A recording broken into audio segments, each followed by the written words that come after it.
very much.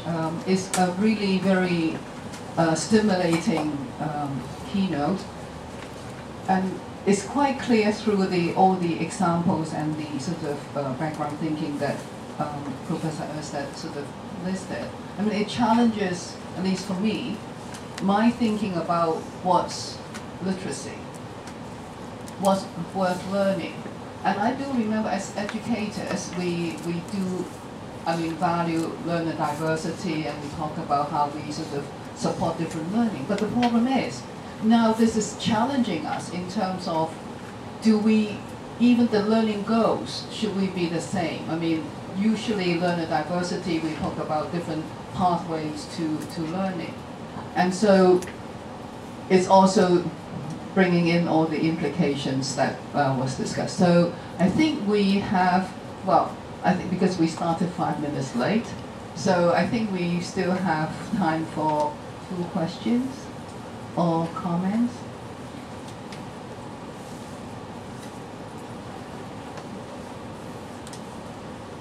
Yes? Yes, I see.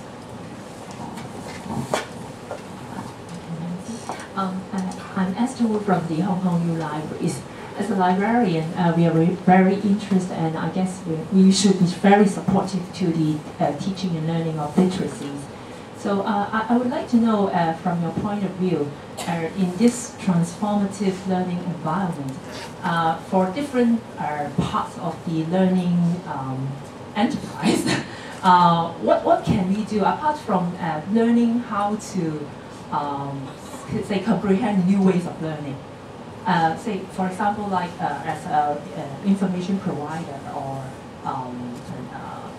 assistance in helping people to get information. What can we do?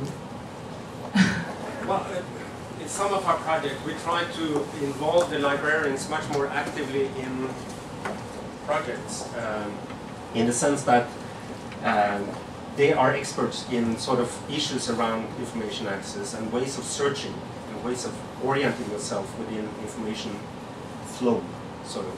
So at some of the schools where we've been working, the library and the librarians are not one space only at the school. It's more integrated in the activities of teachers and the activities of students in classes. So in projects and things like that. So there would probably be a space where there are books and what we call library, but they're more integrated as part of the teacher teams and ways of working with students. So the teachers are more in the classrooms in several of our schools. So part of the challenge for many of the students is to know how to orient yourself, and part of the information literacy, or part of what we call media literacy, is that's one of the key aspects of critically evaluating ways of building competences in orienting yourself. And librarians and libraries are a key space, a key issue in that sense. But as I said, we try to think of libraries not as one specific space there, and the classroom is here. It's interconnected also. Well, I do apologize to sort of our participants on this side of the room, because we're sort of focusing on this space. The space is a little bit schizophrenic. I'm just wondering whether colleagues on this side have any comments or questions? Well, actually I have a question.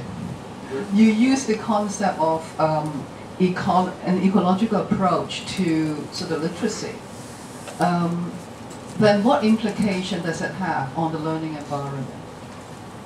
Well, it's a concept taken from David Barton and Mary Hampel, especially David Barton, who wrote at the beginning of the 1990s, he wrote a book, Literacy and Ecological Approach, where he tries to see at ways of using texts.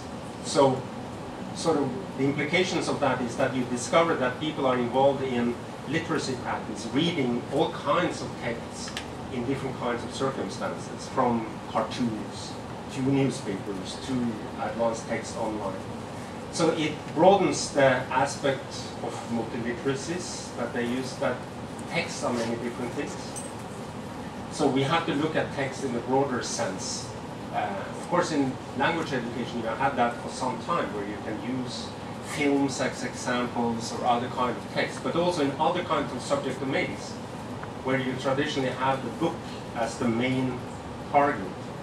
And one of our discussions in Norway at the moment is that still the book is sort of the center of attention, and then you add on with online resources and other kind of resources. But book is sort of defining the